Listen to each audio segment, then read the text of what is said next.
recognizing sentient beings as a friend and cherishing them.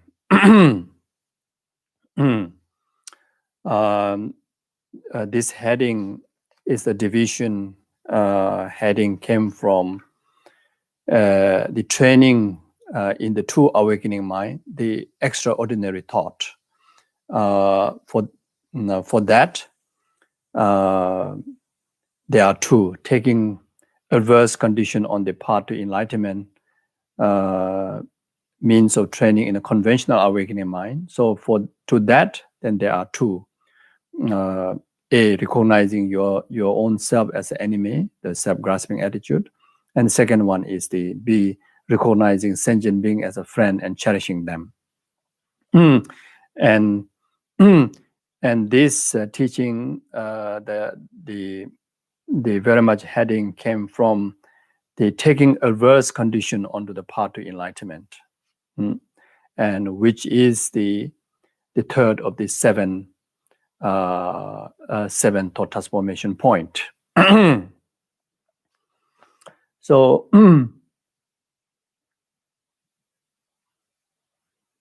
recognizing sentient being as a friend and cherishing them. Second, the viewing of sentient being as a friend and cherishing them is presented by following lines.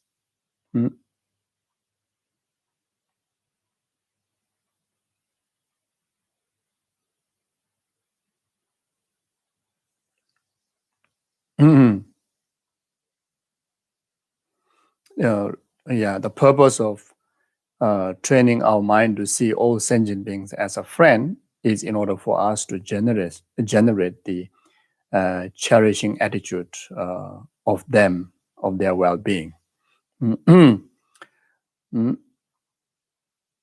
So, and that can be trained how to have the understanding that all sentient beings as our friend, our close one, the loved one, is through through training our heart by remembering or by contemplating, their great kindness. So then that brings about this particular highlighted line: towards all beings contemplate their great kindness, which is in order for us to have the closeness to all the sentient beings. When you remember their kindness, then you feel closeness.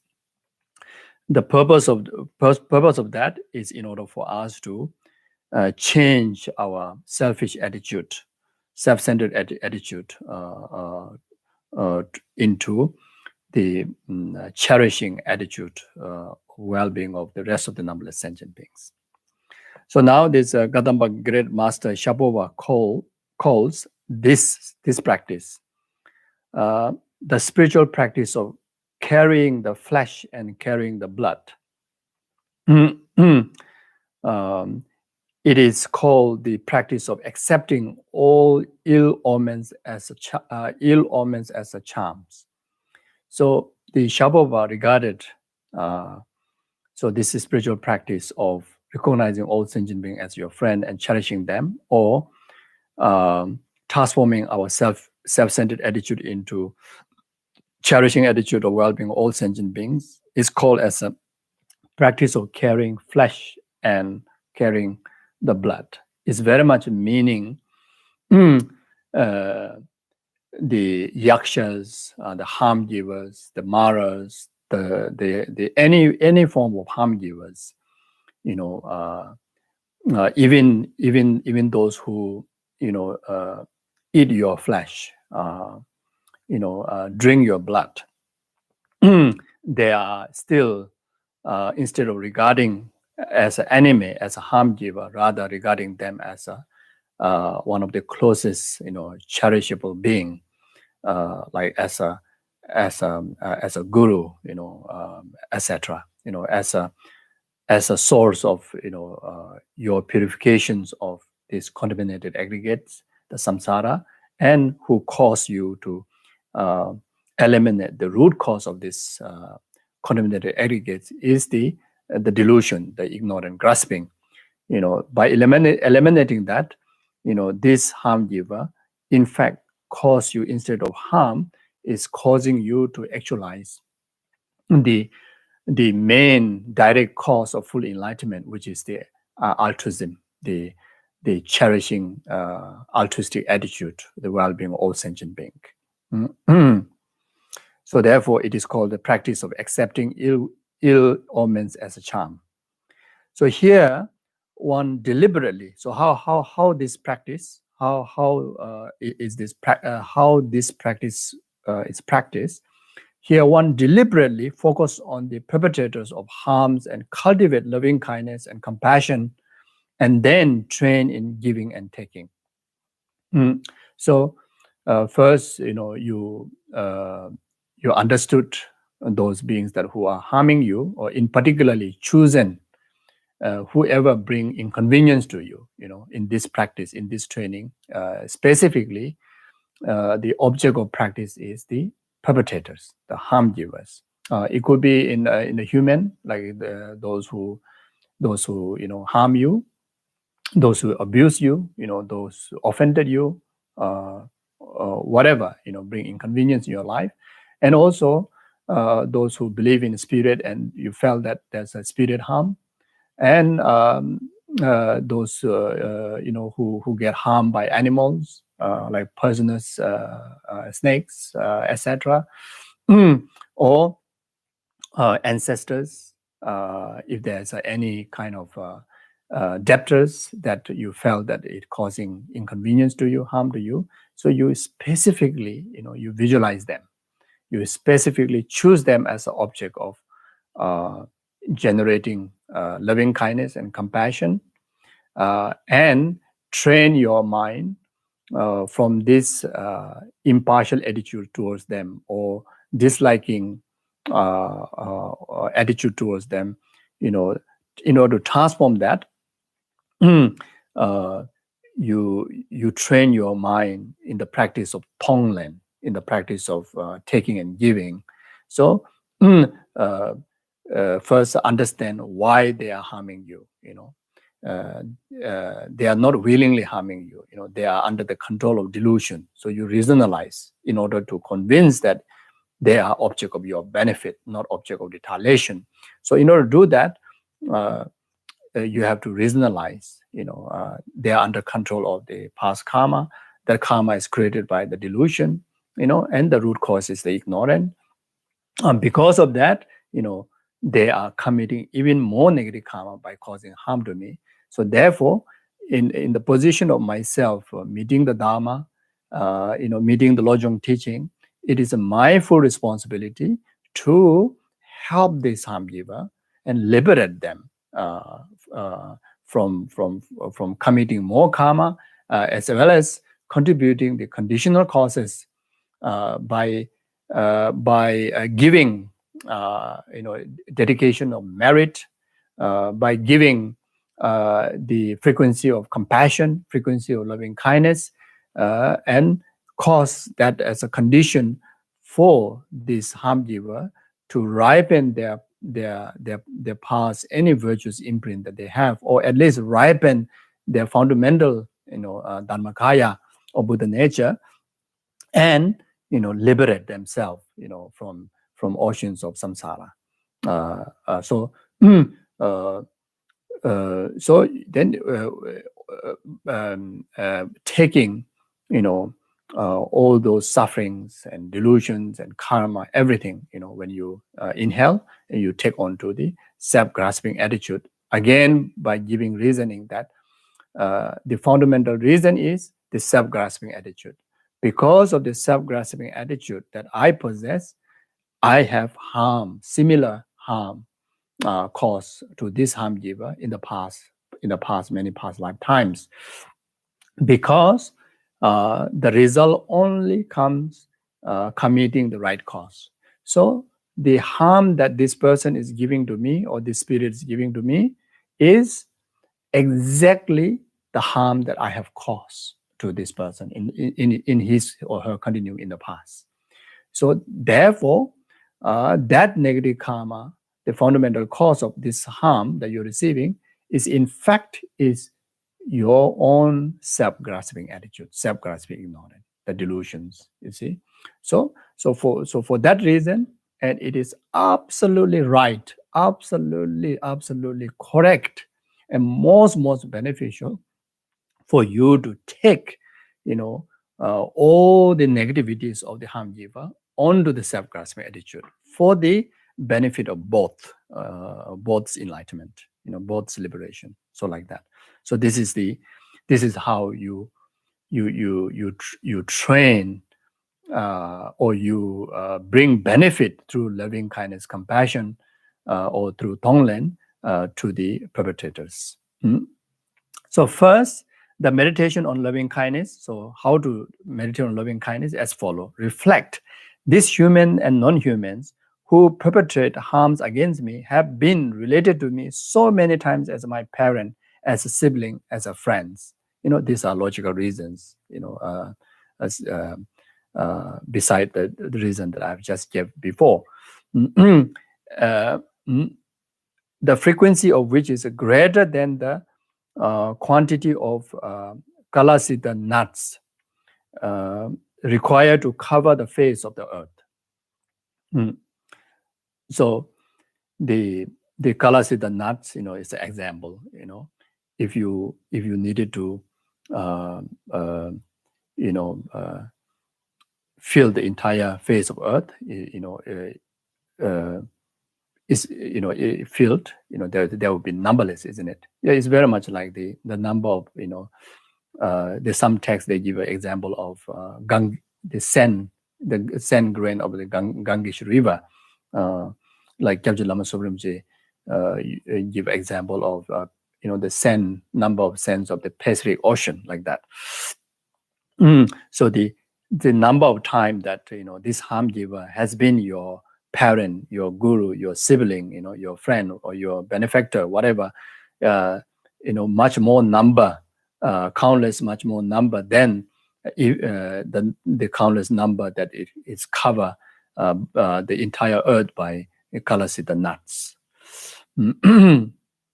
So here you can, you try to convince yourself, how they are related to you as a parent, as a sibling, giving, I would say, understanding, the analytical understanding on the karmic law, cause and effect. The karmic law, cause and effect in relation to self and others.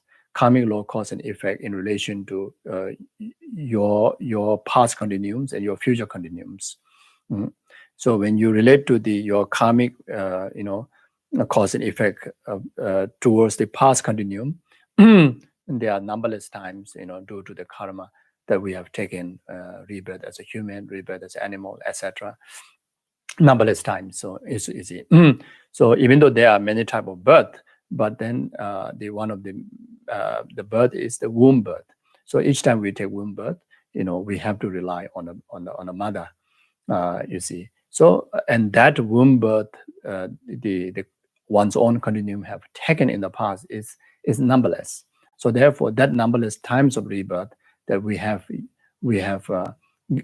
got help by others, and within that others, including this perpetrator, that landed her stomach to bring a life for yourself, to bring a life for you, so as a mother.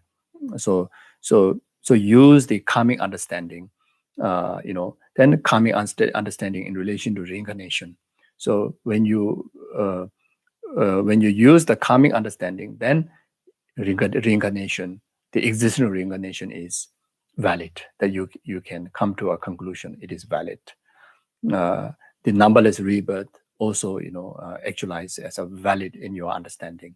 So without using the karmic how the karma works, and just simply someone saying that there's a numberless previous life, and the rest of numberless sentient beings are related to you, it sounds amazing, but how really amazing it is, the connection, the actually convincing from depth of your heart in understanding is very difficult. Just simply in the air we understand, because of someone says so, but really corner you to, do you really convince? There's no solid answer within yourself. So when we don't have the solid answer within ourselves in the understanding of karma, then refuge also very shaky. Then virtue, non-virtue, liberation, enlightenment, freedom from samsara, everything become very shaky, very shaky. When we don't have, it is so important for us to have a absolute convincing, inner reasoning by yourself, and which is the understanding on the karma. So otherwise, how much we accumulate merit, and suddenly, even how much we accumulate merit, how close we stay with the guru, how close we practice, how selfless that you are, but then in life, obstacle comes in your way. Then you start to doubt, what happened with my merit, what happened with the blessing of guru, what happened with the benefit of the dharma, what happened with my selfless attitude. I was so selfless, but then the person whom that I've been so selfless and helping is harming back to me. How? Then you think that, wow, dharma doesn't make sense, merit doesn't make sense, compassion doesn't make sense, kindness doesn't make sense, so so it can be so danger. You see, losing faith, losing the continuation of the cultivation of the dharma is more serious than who are not practicing, who are not taking refuge in the dharma. You see, so therefore, we as a dharma practitioner, already who have refuge, already studying dharma, then we need one of the basic requirement is for us to have this irresistible, unshakable conviction, convincing wisdom, inner wisdom, towards the karma, how karma works, karmic law, cause and effect. So when the understanding of karmic law, cause and effect is very, very, very, very firm, then that also can be very helpful for the understanding of the emptiness. It can be very helpful for understanding the meaning of emptiness, which is the interdependent arising. Because interdependent arising is a connection between two, the relationship, the relationship of two things. You see, and the major Buddhist understanding of interdependent arising is very much interpreted based on the causality, interdependency of the causality. Then and also it will help us to understand very firmly on how samsara works. How samsara comes about. The 12 interdependent, interlinked, and also through the firm understanding of karma, also help us to understand how to get out of samsara. By eliminating the cause, then you eliminate, one of the troubling. Eliminating, again, it is continuum, eliminate, 1, 2, 3, 4, and entire troubling with interdependent arising. And you will have a clear picture, clear conviction of how to get out of samsara. So that's important. Yeah. So even for generating great compassion and bodhicitta, so without the firm understanding of karma, bodhicitta and love, kindness, compassion are wonderful when things are all right. When people show appreciation, when people not harming you, while you are helping others, while you are being compassionate or be generous, your compassion is intact. But the moment that to whom that you've been compassionate, slap you back, accuse you back, then compassion get a big question mark in your heart. You see, and the question mark will come when we don't have this strong understanding of causality. You see, when we have strong understanding of causality, right is right, good is good, bad is bad. Bad has its own consequences. It has its own causes. You see, there are many practitioners there who who think that after practicing Dharma, I start to get more trouble. After practicing Dharma, there's no benefit at all. There's no improvement at all in my life. Some people do say that. And that clearly shows that they have no basic understanding on causality, which is the basic, wisdom or knowledge as a Buddhist that must understand. It's like foundation, you see, like that.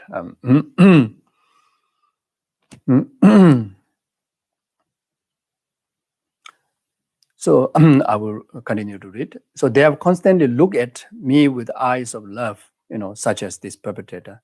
So perpetually sustain me with the affectionate heart, and constantly guarded me from harms and inexpedient situations. They have helped me with all kinds of benefits and happiness, and are thus embodied me of true kindness. You see, so this is the reality of every mother sentient being, starting from this very life's mother. You see, even to those whom that you don't have good relationship with your mother, you didn't felt that mother have love enough, mother have done her part, then it's absolutely wrong. That is just simply misunderstanding. That simply is our own interpretation of self, very much strong. There's a false of or the contribution of self-centeredness or self-ignorance. You see, the reality is the mother have definitely her kindness is immeasurable, boundless, unconditional. Even outwardly, she sounds and she whip you, even she throw you away out of your house also, but her love and kind and compassion to you is unconditional. So that's the reality. You see. That's the reality. Then rest is all conventionally is our misunderstanding. Ultimately is your own karma. You see, our own self-grasping attitude that bring about misunderstanding at the now, don't have capability to understand the actual fact of the boundless love and compassion and kindness of the mother towards you. Not only that, ultimately, the ignorant, the self-grasping, self-cherishing ignorant itself, is kind of like a blind us. Yeah, you see. So like that. So therefore, it is important for us to remember, like as like this text stated so clearly, it just at least one time reading it and reflecting in your mind is already kind of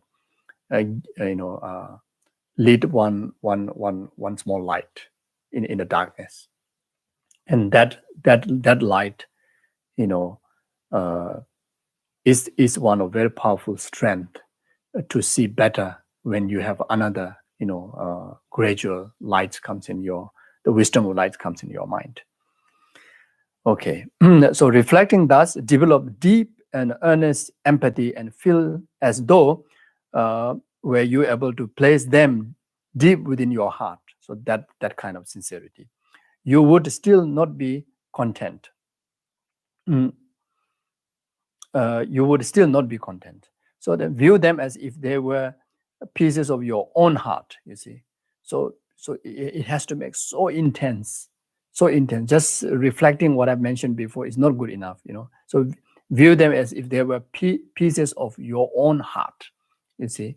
So among the so among the humans, our organs, the heart is one of the central organ, most important organ, something like this. It's like one of the most essential thing to your life, you see. It's like without which that you're not survivable, and that kind of intensity one should teach to our heart. Atisha referred to sentient being as my divinities and my spiritual teacher. So this is Atisha's practice.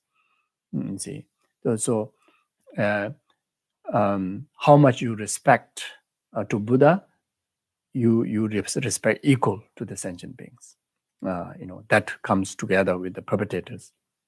The deities, different deities, how much we respect the deities, Buddhas. Similar way, we should respect all sentient beings. So in actual reality, it's definitely the sentient beings are one taste with the Dharmakaya of the Buddhas, Dharmakaya of the Yidams, in actual reality. Even in a conventional aspect, because of our own impure mind, that's why we cannot see the Buddha nature in them, you see. Otherwise, you see Buddha in them, So it's the impurity that we vision to them, we experience with them, is very much due to the self-grasping, ignorant, self-cherishing, ignorant. So this is the one that make us see as a suffering sentient being, you see. So then, like how Atisha developed this quality, we too is to train. You start to view, you start to develop pure view on other sentient beings. At least reminding ourselves each time we see others, we think of others. We first think and see the Buddha nature in them, Buddha potential in them, Buddha capability in them. That is their absolute nature. So at least get reminded that, you see. So that will help us to, illustrate the rest of the other qualities. At least help us to stay focused on the quality side rather than the negative side. The meditation on compassion. So the earlier one is meditation on loving kindness. Now meditation on compassion is as follows. Reflects, they harm me today, not willfully, but out of deluded mind. That is the reason. That is the fact. Very important for us. Whenever we get harm, whenever we get accusation, whenever people misunderstand you, cheat you, whatever, first thing you think that they harm me today, they harm me this way, not willfully. Very important. Not willfully, but it is out of deluded mind. So therefore, if the delusion is the problem maker, why should I angry about this person? Because this person is not delusion. It's very logical. This person is not delusion, because delusion is the one making him to harm you. So he is not delusion. Why you're angry with him? Why you're retaliating him? Then now the delusion in him also, don't only point out the delusion in him. In fact, that delusion is that delusion is simply reciprocating the act of the delusion within our own mind. The self-grasping and self-cherishing attitude within ourselves. That is the fundamental reason why the delusion in that person is causing harm to you. You see. So therefore, the real enemy is the delusion within me, and that has to be retaliated. That has to be retaliated by applying general antidote, like such as emptiness and bodhicitta, and specific antidote. If it is anger, patience. If it is attachment, then renunciation, detachment, etc., like that.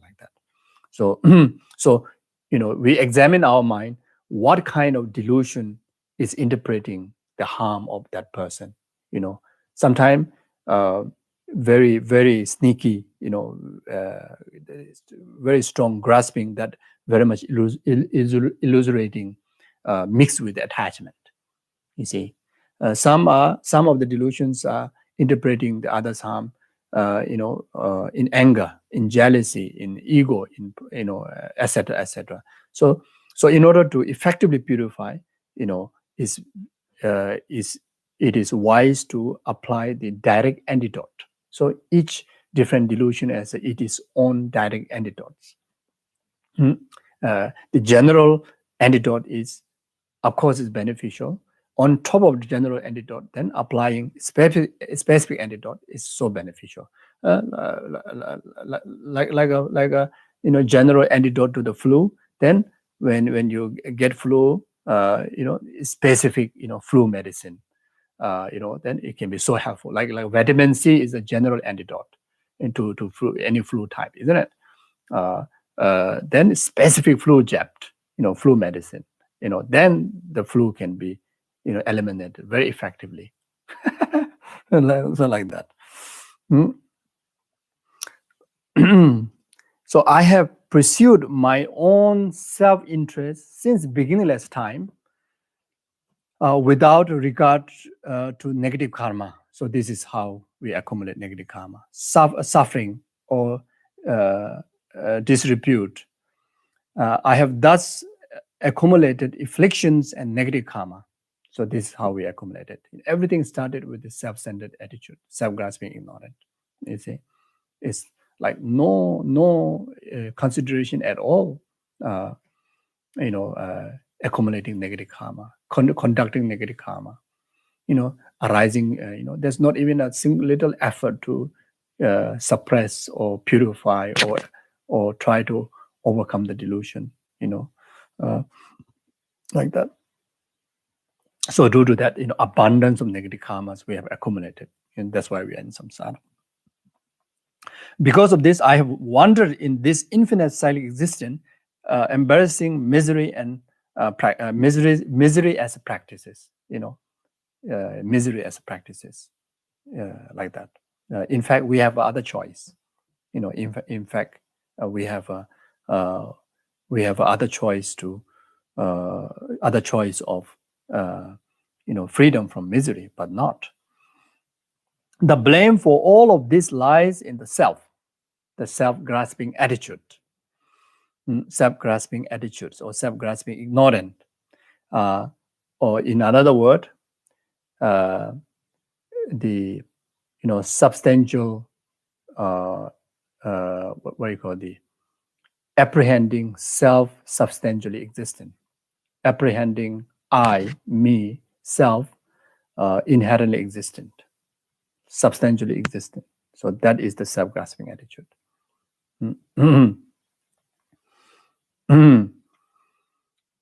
Even at the present, in my quest of enlightenment for the benefit of self and others, as I uncontrollably exploit and create obstacles for my dear mothers because of my negative karma. Even while we are practicing Dharma, even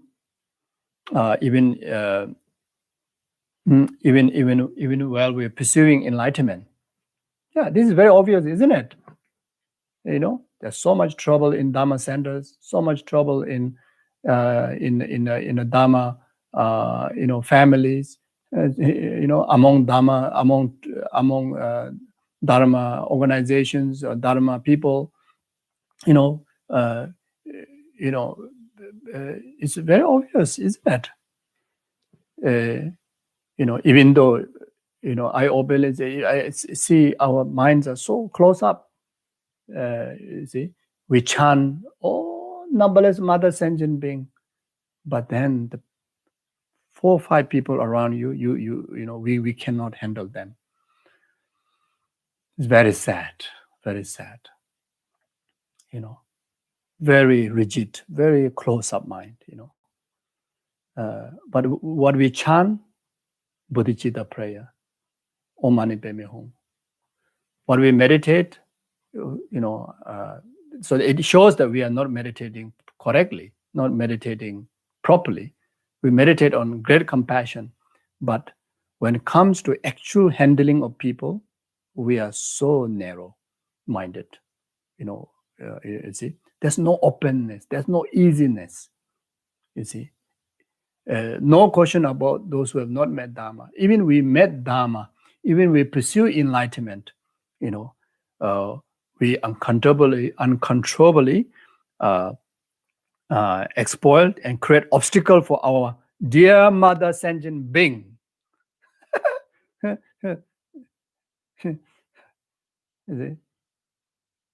So it is a very serious thing. It's a very serious thing. You see. So what we chant, what we pray, what we meditate, we cannot contradict when we directly, relating to the fellow people and fellow beings around us. Especially, any Dharma organization, any Dharma monasteries, Dharma centers, or Dharma teacher, Dharma practitioner, even you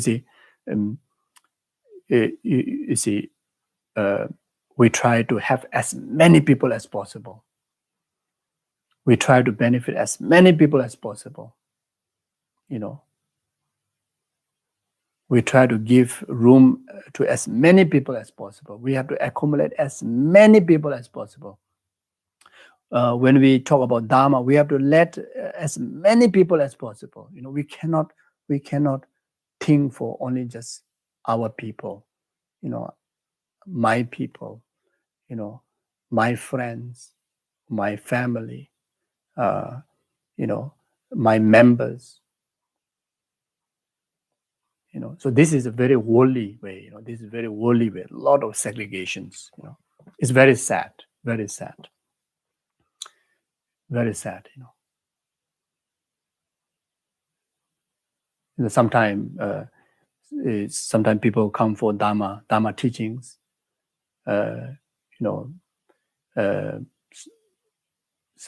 Maybe they are not registered. Then they become obstacle for them to listen to Dharma.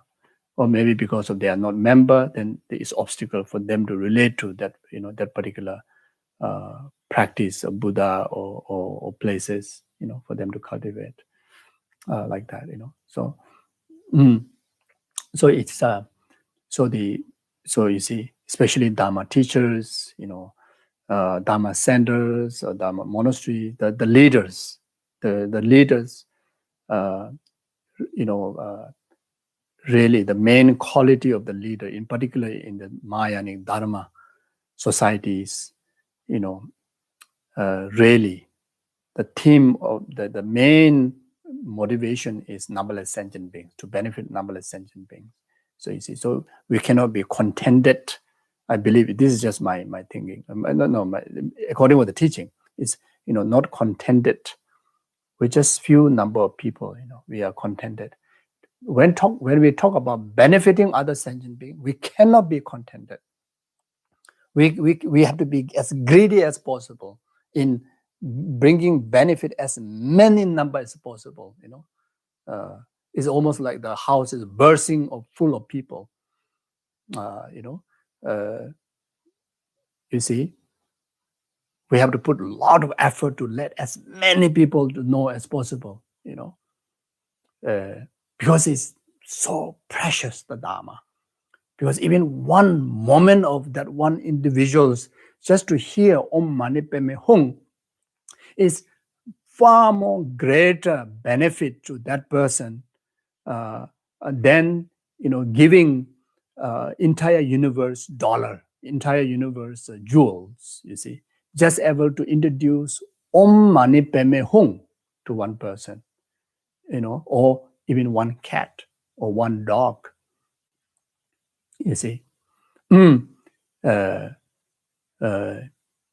just giving one opportunity to just have eye contact with the Buddha statue, the benefit, the ultimate benefit the person or the animal will receive is far more greater than you are giving entire universe wealth to that animal, to that person.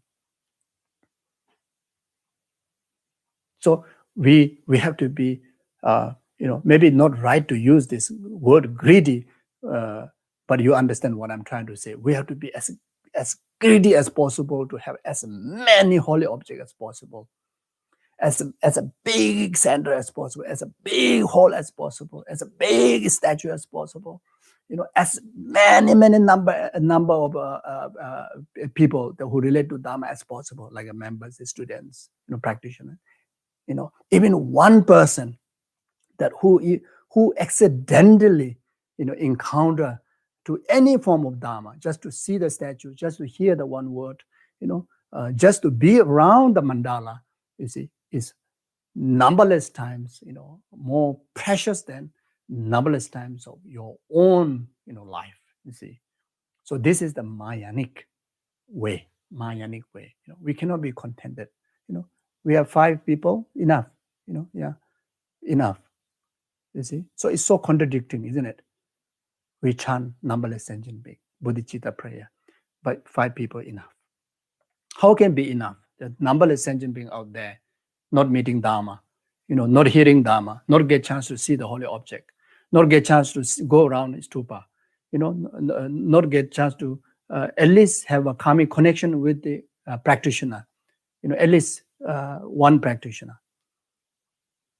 So you are chanting for what?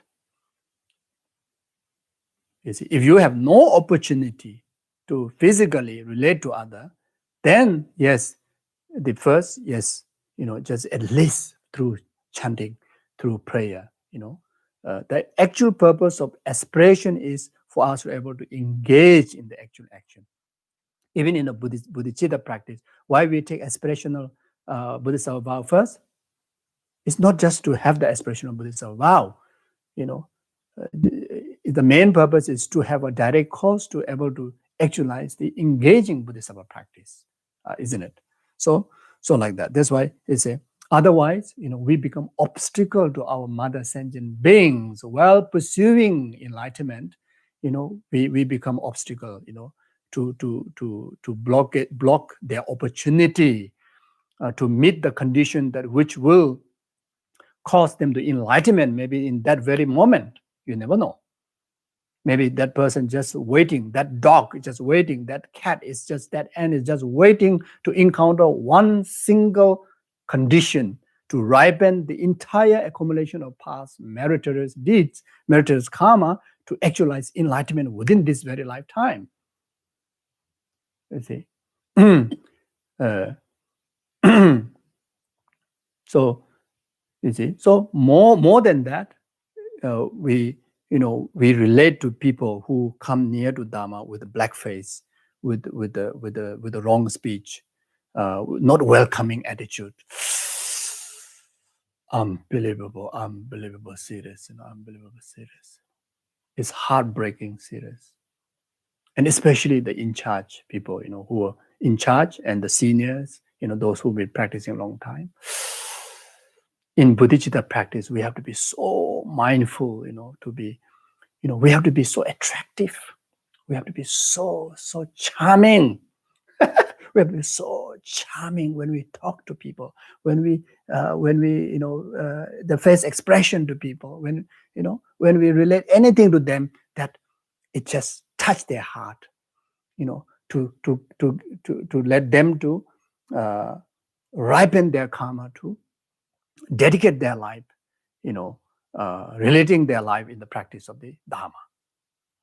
You see, so much responsibility, it's so much responsibility, but so much meaningful responsibilities, is an essential practice of bodhicitta that we have to care. Otherwise, we may become obstacle. You see, even while pursuing here.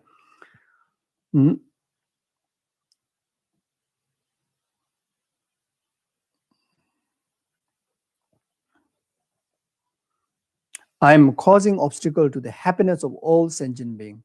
So even at the present, in my quest for enlightenment for the benefit of self and others, as I uncontrollably exploit and create obstacle for my dear mother because of my negative karma. Very much, because of the action. Negative karma here is a negative action. When you look at the person, when one new person first come, how you look at them, that is the negative karma. You look at negatively, negative karma. You see, who introduced that attitude? Introduced by self-cherishing attitude or self-grasping ignorant. You see, in order that to be positive karma, then you are very mindful, with your speech, very sweet, very kind, very gentle, very welcoming. You're mindful to make sure that this newcomer is a very vulnerable. Is fresh to relate to the Buddha. So therefore, I have to be full for this person. With sense of very friendly. You see, so that is the positive karma. So through our action, we cause that person to stay distant from Dharma, from Buddha. Then that is the negative karma, or means negative action.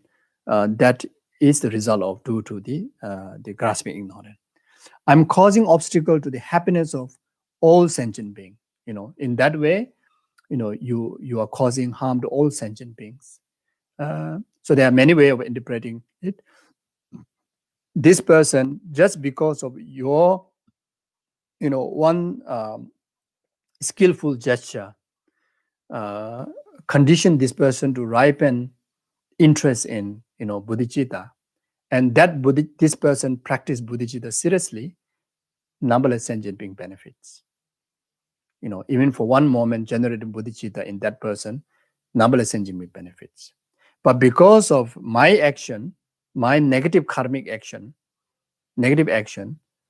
this person lost interest in bodhicitta, or even didn't get chance to learn or encounter, the platform where can learn about bodhicitta, then I indirectly harm all numberless sentient beings by preventing being obstacle to receive benefit from this person to the rest of the numberless sentient beings through the cultivation of altruism. So the blame for their departing to the hell in their future lives lies also in me. So you see, so in particularly someone that coming to relate to Dharma circle, and my action, my negative action, cause them losing faith, cause them blame to Buddha, blame to the Dharma, blame to the Dharma centers, monasteries, etc., blame to Sangha, blame to Guru, etc. Then you literally conditioning this person to go to hell. So if this person, due to all this negative karma, happen to go to hell, the responsibility is my self-grasping attitude, that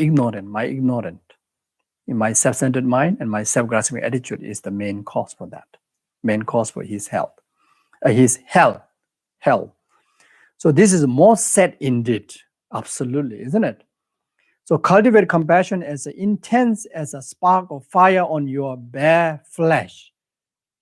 So this is talking about the highest degree of mindfulness that we need to carry the compassion in our heart.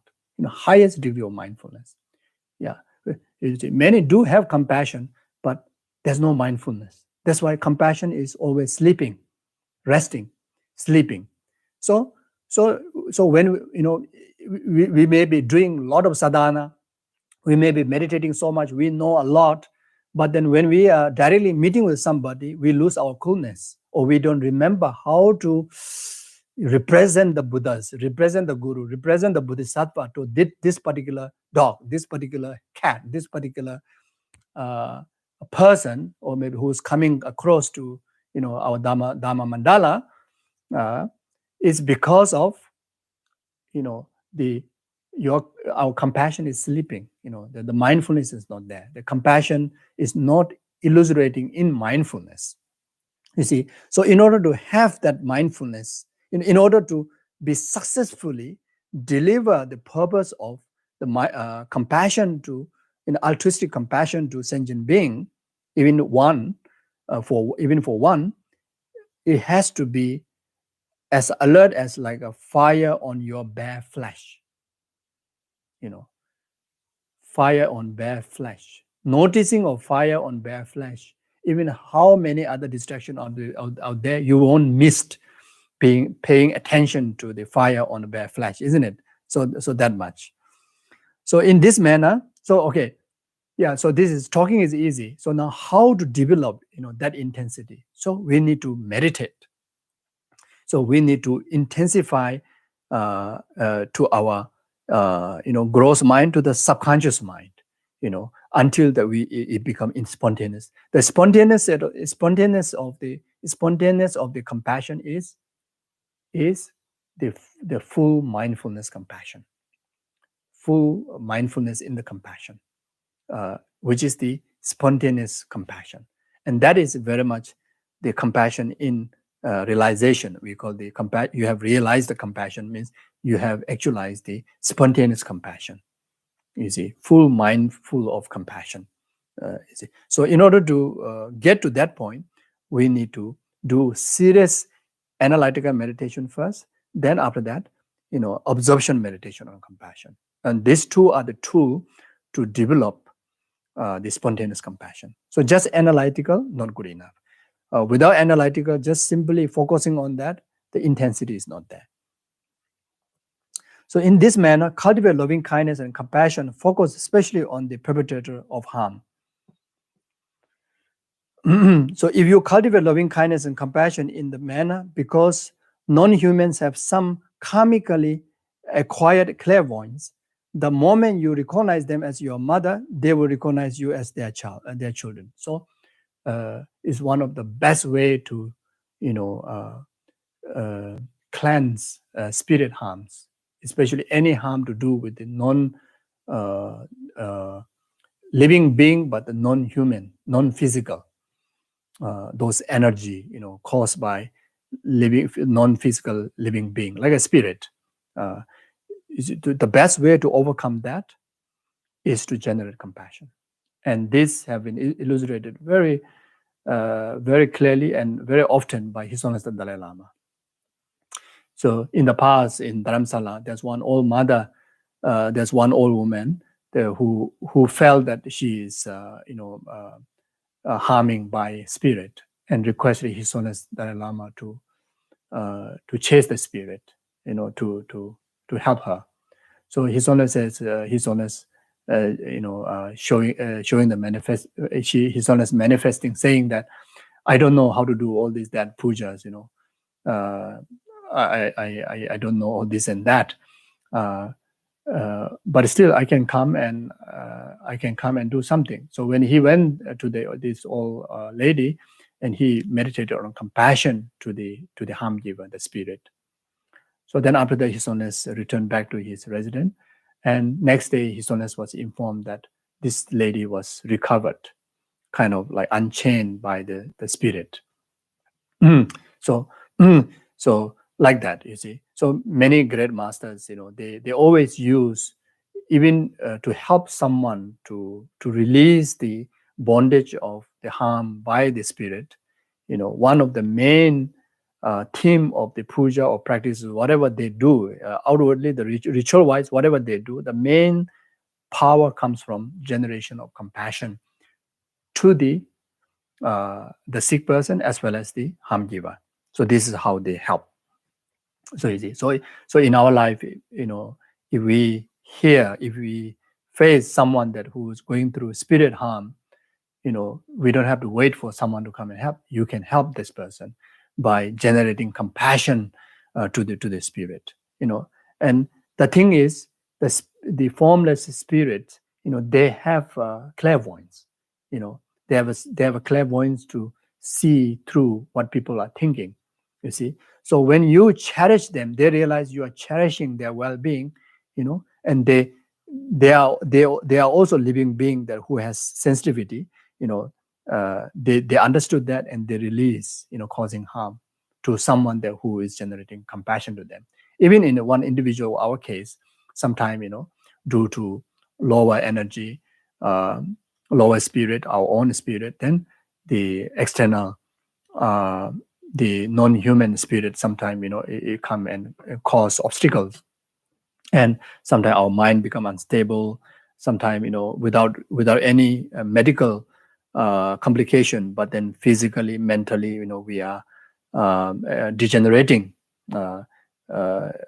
causing weakness. Then it could be like formless spirits, etc., may be causing harm. So in order to overcome that, you generate. If you know that certain spirit that is harming you, have a relationship with you, karmic relationship, then like a landlord, if you are staying in the certain land, the landlord is harming you, then you specifically choose that landlord and generate compassion to that landlord. If you don't know exactly, then just simply generate any form of spirit, especially this particular harming whoever it is, then you just generate compassion to that, and this way that can able to help us.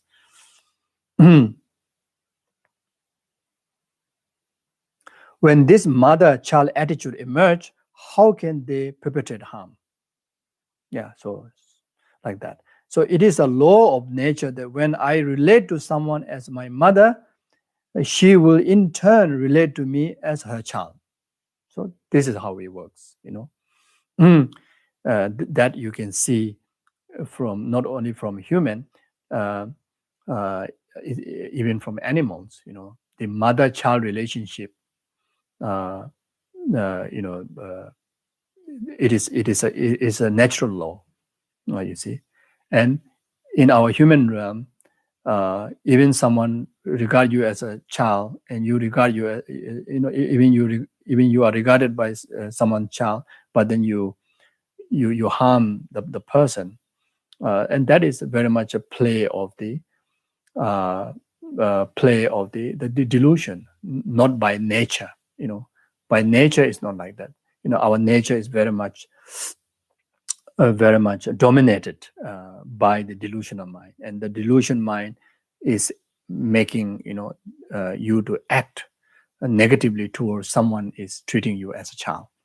But in actual nature, it doesn't work. So therefore, far more than handling human harm givers, is the handling spirit harm is in fact far more easier than handling human harm.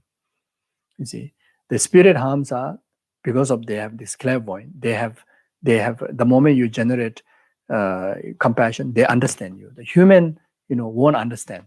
You see, so the human very much controlled by the gross delusion. They are completely distracted by that. So even in the act of benefiting them, sometimes they misunderstand and they harm back to you. But as far as concerned with the spirits, formless spirit, they won't. The moment you help them, they don't harm you. You see.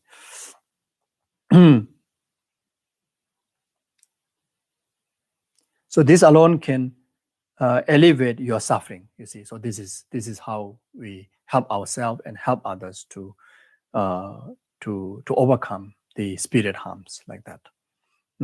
So in the Vajrayana, in Tantra, there are like many mantras, many pujas that you can help. But this is very much the sutric way, through the cultivation of compassion, you can heal any harm givers, including spirit harms, like that. The wall of the condensed perfection of wisdom stated. To support that, the world of human is replete with element, spirit, and diseases, but these are pacified with the power of truth by those who care and have compassion. So, power of truth is the natural law of karma. This is what I'm talking about. Natural law of karma, that you treat someone with the love, care, and compassion, and this, the spirits, they treat you back with the care and benefit. You see, not harm. So this is what is stated. Condemned perfection of wisdom. The sutra stated that. When you cultivate loving kindness, so I will continue to read from the commentary. When you cultivate loving kindness and compassion towards the perpetrator of harm, you arrive at the following realization. Since beginningless time, they have only benefited me, yet I have given only harm in return. Therefore, from now on, I shall help them and protect them from harm. With this thought, combine the true practice of giving and taking and train your mind. Take upon yourself all leprosy and sickness in the world. Heaps upon your present sickness all the negative karma within your own life. all that you are likely to reap in the remainder of your life or in your future lives, and rejoice. You see, so if you are experiencing some kind of sicknesses, it could be wound, it could be cancer, depression, whatever, then especially like cancer, wound are like physical there. So where there is a negative cell and wound and hurt. So there then it's like you take others sufferings like leprosy and cancers, everything like pour onto that. By pouring onto that, uh, it affect the root cause, which is a self-grasping attitude. And not only that, it also through the practice of Tonglen, it also not add up the more suffering onto your own wound, but rather it have to heal it. It have to heal it as an impact of the natural karma, natural karmic law, cause and effect. It have to heal it when you perform that. You see, because any form of sicknesses like cancer or any form of sicknesses, fundamentally, there is fundamentally it is a result of consciousness. You see, ultimately it's a result of consciousness. Either it definitely is a result of self-grasping attitude, which is consciousness. It also is a result of every negative causes are accumulated through negative emotion. You see, so therefore, the negative action, negative emotion, everything, there's a the causal relationship there. So by performing the Tonglen of taking others' wound, in the form of like blood and pus, and pouring onto your own wound, and just even that act that generated by the mind of compassion, it bring about healing. You see, and not only that, you can also you can also lay ripen on any form of diseases, misfortune that are going to come in future. Also ripen upon that. You can also think like that. In another way, you can also think that you can also practice that. Take others' suffering onto the present suffering, and also your own future sufferings. Also, bring forward and ripen upon it. You see, and ultimately, then you cultivate that it hurts. It antidote to the root cause, the self-grasping attitude. Then you feel rejoice. Again, train the following: invite the marvelous non-human spirit in front of you and declare the murder of the time. The number of the time that you have been my mother is beyond count. Also, if I were to pile together the number of times that I ate your flesh, drank your blood, chew your bone, wore your skin, and suck your milk, and even the entire Tichilon, I don't know how to pronounce it, but it is referring to a universe of billion world system. Trichilo cosmos. So the universe of billion world would be too small to contain it all. I've also killed you, assaulted you, and robbed you countless times. So these are the act that we have performed to other sentient beings. In particularly to this particular perpetrator. You see, so whatever.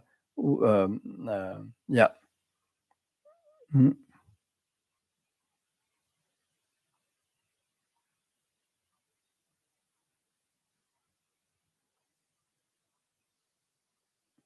Yeah, so it's as similar like how much numberless sentient beings have benefited you as a mother, as the countless number of times that you in fact have caused so much harm, as mentioned before here. Today you have thus come to collect the debt. So whenever you receive harm, then you say your karma ripened. You see, so it's like they came to collect the debt. So you can think like that. Today, please take in return all this debt of kind act and whatever that you deserve.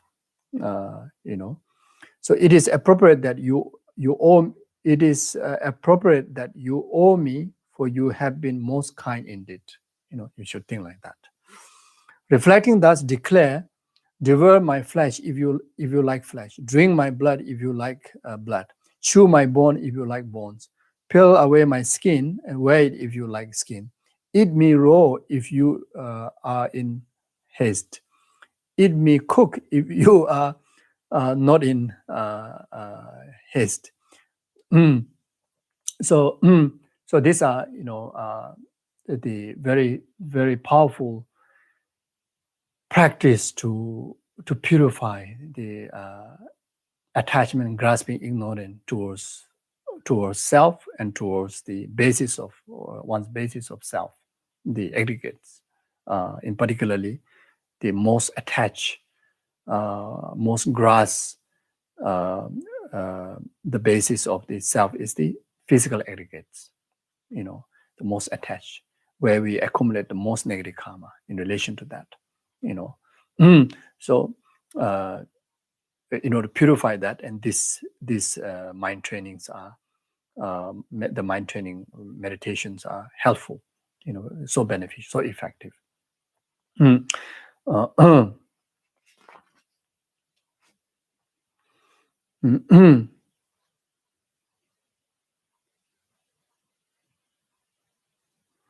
Bodova is reported have expressed the following: to all beings of the sixth realm, I offer ritual cake in the four directions. How much I yearn for the time when I am devoured and carried away by insect. So Geshe Bodova does, Toma offering to the 10 directional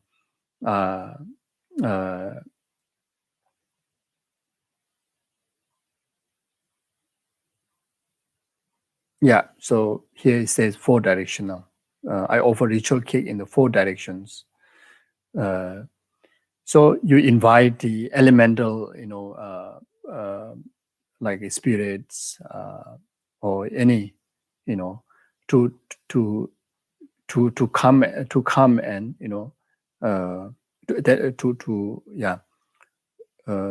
to use yourself for their benefit. You see, to invite them and offer yourself as a charity.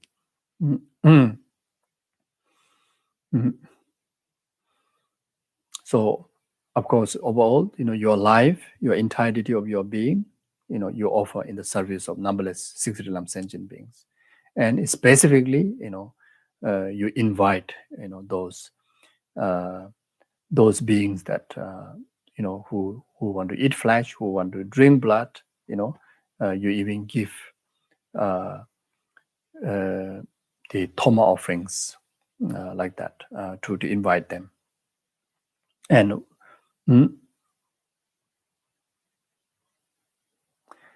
then imagine that in the non-human spirit rise up instantly and divert you from the head to heel. Yeah. So after you invite, then they take the benefit. Smearing his mouth with your body, your blood. Smearing his mouth with your blood.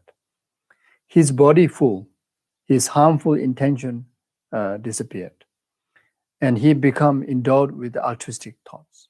You see, so after they use whatever your being for their benefit, then the effect of that is purify their karma, purify their delusion, and develop altruism in them. So that's the purpose. You see. Imagine that by product your negative karma become cleansed. You see, the result of that for your benefit is, your negative karmas are cleansed. Imagine that a moment later your body rematerializes and it gain devote. So you can do that again and again.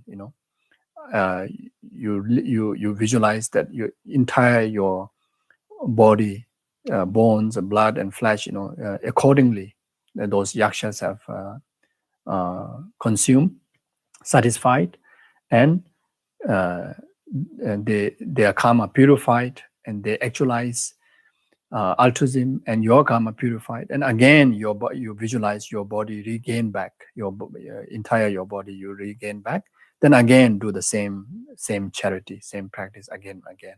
So in order to cleanse the self-grasping attachment to your body. Visualize this over and over. Imagine that your body is cut into 100 or 1,000 pieces, and these are then given away everywhere. So not only just like only few of these yakshas are having it, but then you visualize, you turn into so many pieces, numberless pieces, and charity to numberless such beings, and purify numberless such yakshas and harm givers, and actualize altruism like that.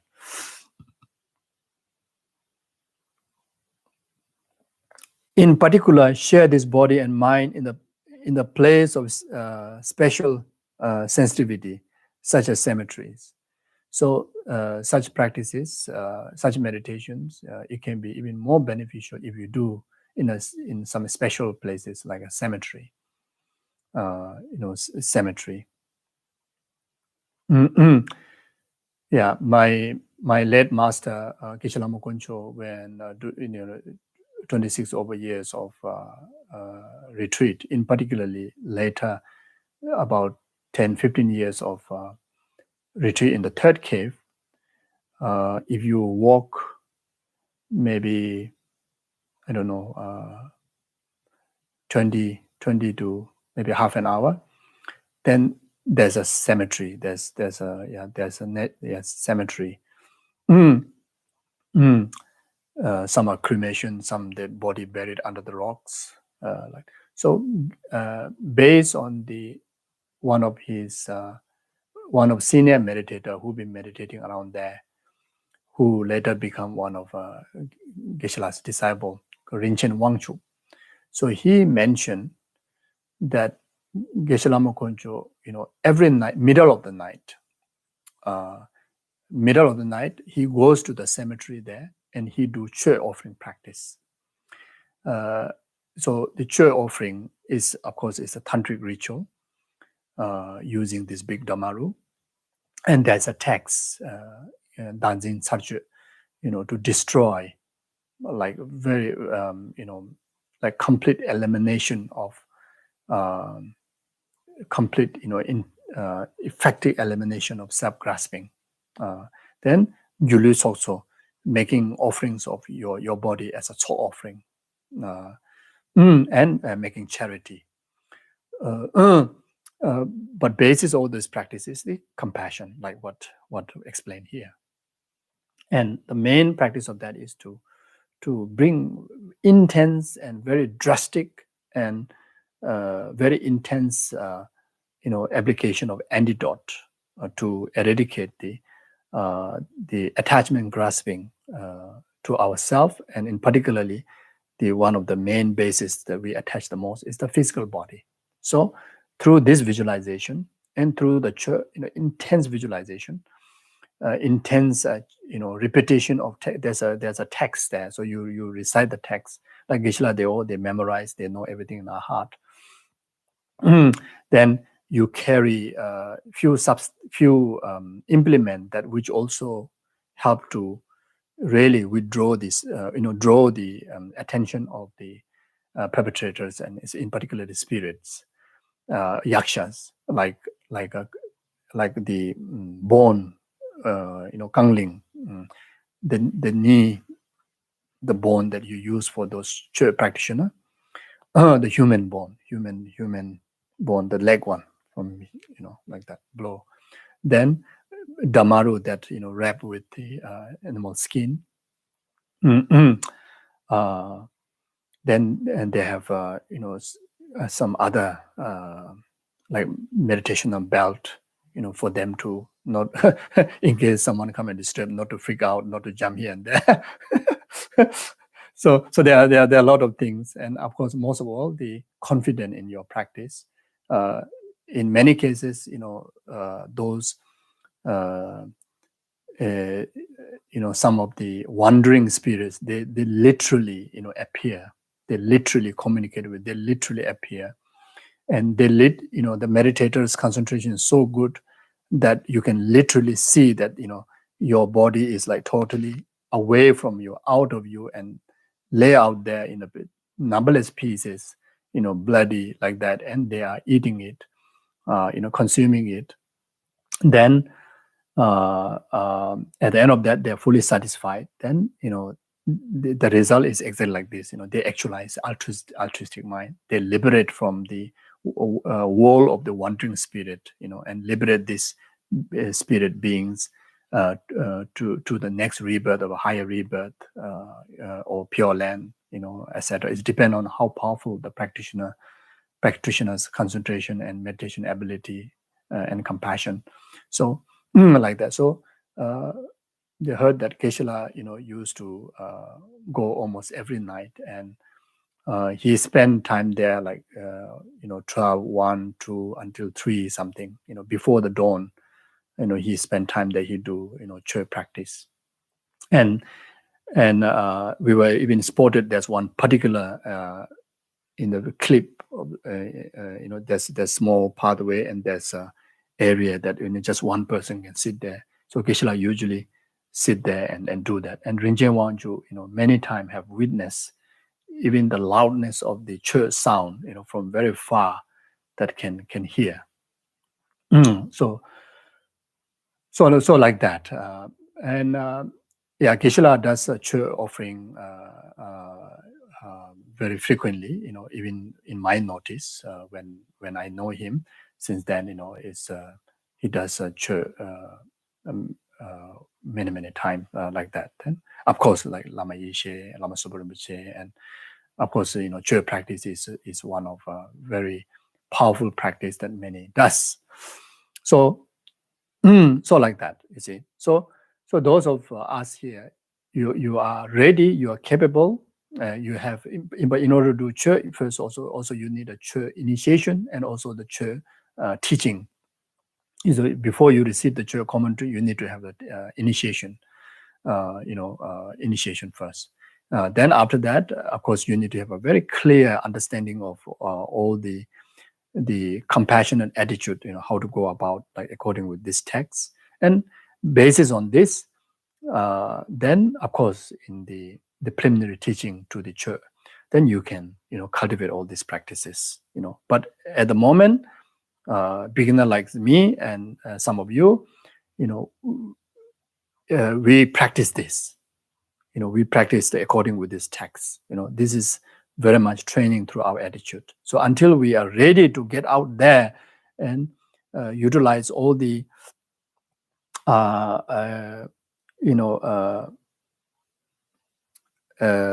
the special, the necessities, like a church, special needs and the conditions. Until we get to that point, we have to train this basis of cultivation, the strength of compassion. So we can still practice now this way.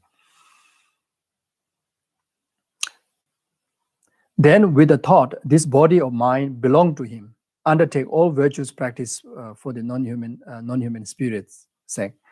Even the concluding dedication should be done on his behalf. So motivation is for benefit them. In actual practice, you are really engaging, benefiting them. Then even dedication, dedicate in benefit of them. By doing so, without asking, you yourself get purified the karma, purified the attachment grasping, like that. So in particular, where such non-human force reside, mentally discard your body and cutting it open right there with blood soaking everything, of it with the thought, and now it. Then let go of cherishing your body as I stated. So, so if we find that really spirits are harming us, then instead of like scared of them, instead of like you scared of losing your life, scared of getting harmed, one of the best method is you let go by giving to them. Okay, you eat. It's for you. Whatever you want to use of my being, my body, is all for you, and I give you with willingly, and consume it, and may all the suffering and may all the grasping and karma be purified, and may you actualize the altruistic realization. So if you do that, like what it says here, you visualize it, you really like letting go of the body, you really kind of like prepare a meal, prepare a very, very delicious barbecue, or steamboat, whatever, so you offer to them, and then after that you just, don't think about it, just let go. You have done your part. So this is the way also how to skillfully, pacify the spirit harms like that. And normally people don't do that. You're scared, you try to chase them away, you try to do exotic kind of all sort of things, and they may become even more wild and get more harm like that.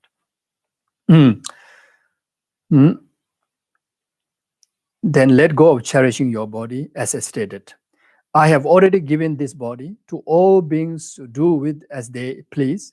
Let them do whatever they wish, such as beating it.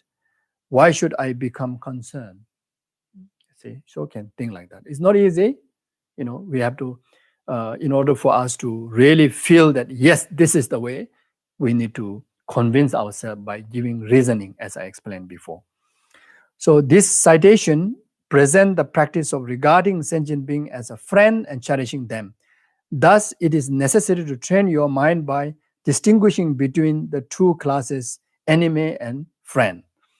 So we know the enemy is self-grasping attitude. Friend is numberless sentient being. So Kadama Geshe Chekawa stated, search for the enemy in oneself, search for the God in the demon.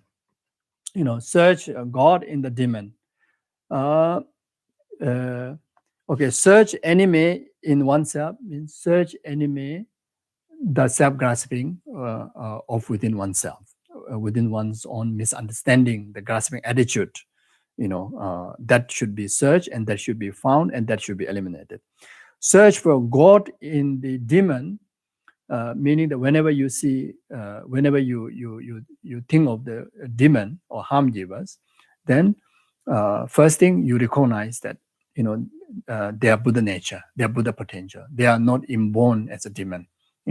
Then understanding, they are under the influence of delusion and karma. That's why you're harming. They're harming to them. So you help them to actualize their full potential, which is which is the Buddha. Here the God referring to the Buddha. Actualize them the full potential of the Buddha. Search for virtues in the non-virtues. You see. So that meaning is, don't feel upset about non-virtues, whatever you have accumulated in the past. There you search for virtue, meaning whenever you realize there's non-virtue, purify it. Apply for opponent power, antidote, purify. At least on Benza Satong, recite on Benza. Even accidentally or because of past habitual, you have no thought of hurting someone while you're walking, but then you suddenly realize that you step on one insect. Then from that action is non-virtue, but search instead of you feel sad, search virtue in that non-virtue, which is immediately purify it. So when you purify by application of four opponent power, or at least thinking of Vajrasattva, or at least thinking of Buddha, at least thinking of Bodhicitta, whatever, or generating, if the hurt is done to insect, then generate compassion to this insect. you take the insect, and if the holy object around, you bring out a holy object. If not, you just recite few mantra, you blow, Om Mani Padme, Om Mani Padme, Om Mani Padme, you blow to the insect, then put onto you bury it under the ground or put onto the grass, like that. So that is the meaning. Search for virtue in non-virtues, like that. Suddenly you arise anger. Arising anger is non-virtue, but then don't get angry on the anger. I get angry, then you say, I don't like me because I get angry. Many people do that, isn't it? They say, I got angry. I don't like myself because I get angry easily. No, so that is wrong. So when you get angry, then that anger is negative. Now you search virtue in that anger, means application of antidote to that anger.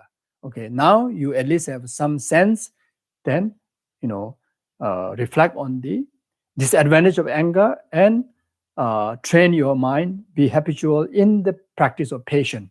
So that way your anger will get further and further. Your anger will be far and far. Eventually it will be completely eliminated. So next time when about to get anger, the antidote will arise and you will not be allowed yourself to get into the same mistake. So this is what meaning search virtue in non-virtue.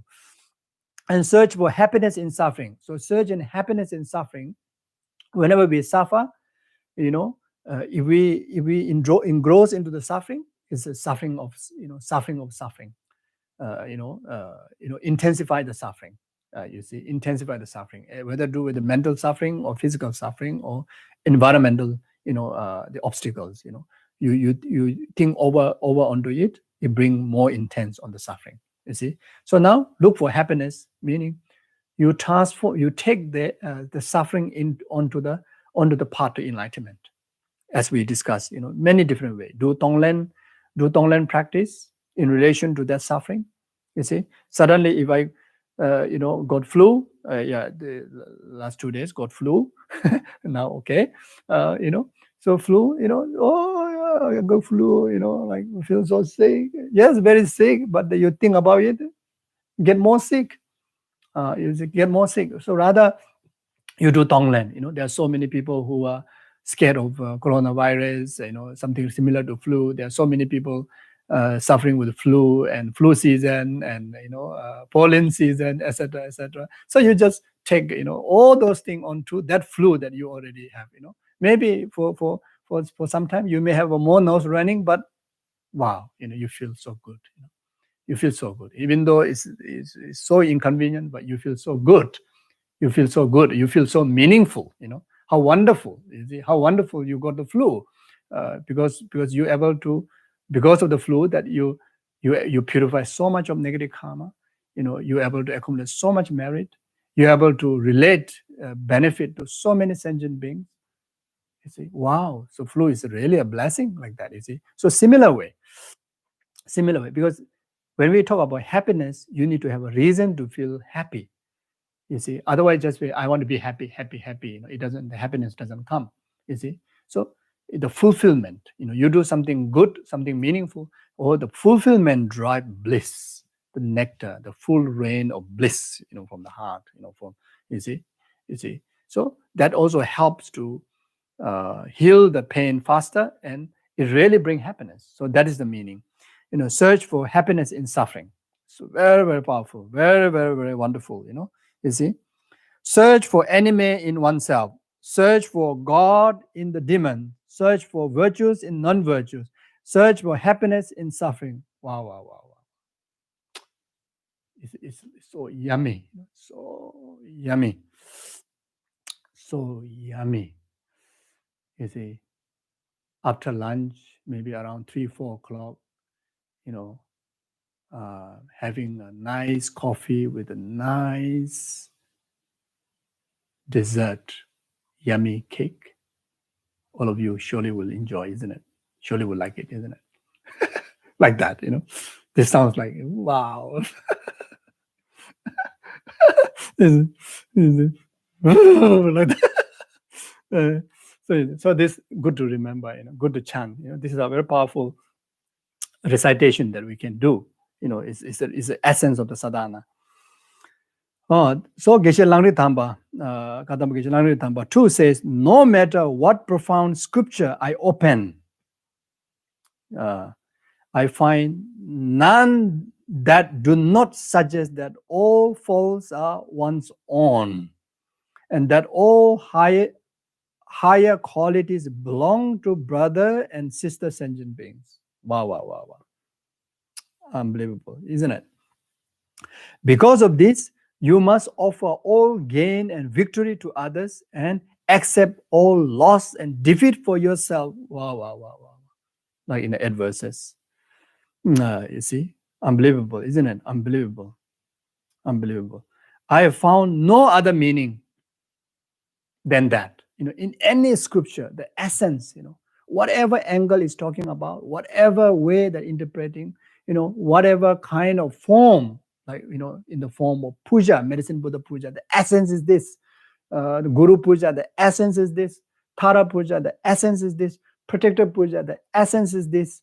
Lojong is the essence is this. Lamrim is essence is this. Tantra is essence is this. Guru yoga practice, essence is this. Lower Tantra, higher Suki Tantra, Kala Chakra, Heruka, Vajrayogini, essence is this. You see? Becoming monk, essence is this. Becoming nun, essence is this. Meeting Dharma, essence is this. Going to center is essence is this. Becoming director of center, essence this. Becoming a species is essence of this. Serving Guru is essence is this. You see? Essence is this, you see, entire 84,000 teaching pages that you open, you dig the ultimate intention of that verses, that line, that word. The essence is this. You see, like Geshe Thamba, he have researched entire Buddha's 84,000 teaching. He found nothing other than this essence. You see, very, very important. Very, very. We always look for something else. How much knowledge we gain, how many scripture we study, how many years we study. If we don't get this essence, we didn't understood the Dharma. We didn't understood the Buddha's intent. We didn't understood the intent of these scriptures. You see. So, from very beginning, if we know that this is the theme, then keeping that in heart, then you open the books. You read, you listen to teaching. You attend many different courses. Many different lectures.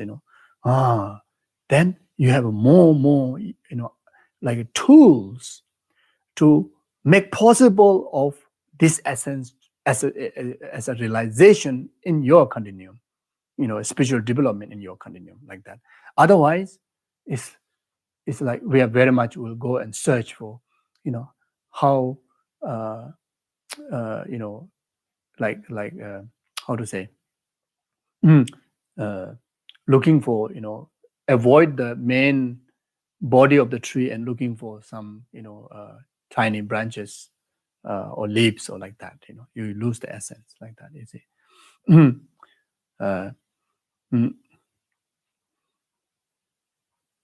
So Geshe Chekawa stated, if someone find meaning other than this, it is an error. So in Tara Puja, the meaning you find other than this, then it's error. If you think the Tara Puja is for me to get rich, then it's error. Tara Puja, the main essence is, I feel lonely at home and I go to join the puja and I feel comfortable, but nothing more than that. You're still in the error. You didn't understand the main point of that puja. You see, the worldly comforts, whatever, comes by the way. Especially it becomes greater if we know the essence. You see, now the puja becomes so essential, so yummy, so meaningful, so meditation. You see, even why you play Damaru, the essence is this. But if you play Damaru just something else, the main essence, main reason, something else in this, then you lose the point. You see, then you start to kind of like make a judgment. Bigger Damaru, bigger power. Smaller Damaru, lesser power. Colorful Damaru with a colorful brocade, more powerful. very old, very rusty Damaru, no power. Is it? So it becomes so materialistic, is it? That is a sign of losing the essence. So in brief, the master says, no other intent can be found in all the scripture collections than that, in other words, the elimination of self-grasping and self-cherishing and actualization of altruistic attitude, which is the cherishing of well-being of numberless sentient being. This is the essence. This is the essence of all the practices. With this, the taking of adverse condition on the path of enlightenment by means of conventional awakening mind has now been presented. So this complete the taking adverse condition onto the path of enlightenment in a conventional altruistic practice. So there are a few different methods that we have discussed for the past about 3 sessions. So you can read through it a few times and try to have a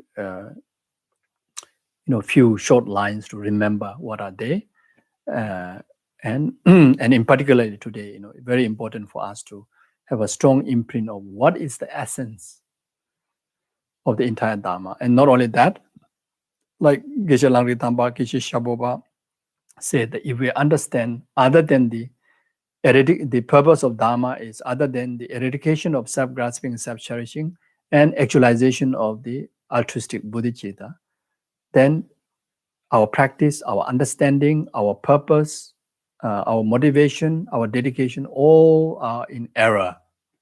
Very important to get, very important to understand.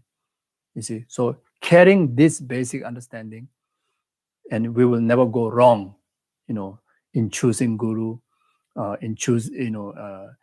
doing retreats, becoming sangha, service dharma, or practicing in whatever way, learning, we won't get wrong.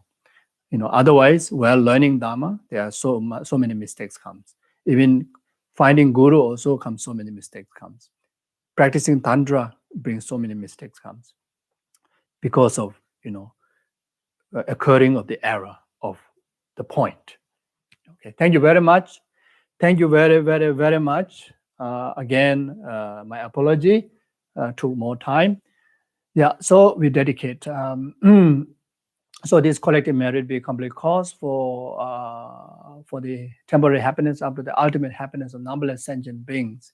May this collective merit from ours and also the merit by past, present, future Buddhas be the complete cause to eradicate this coronavirus crisis around the world and bring everyone into normality with very much transform and develop into loving kindness, compassion, and able to enjoy, more compassionate, more understanding, more interconnected, loving, forgiving,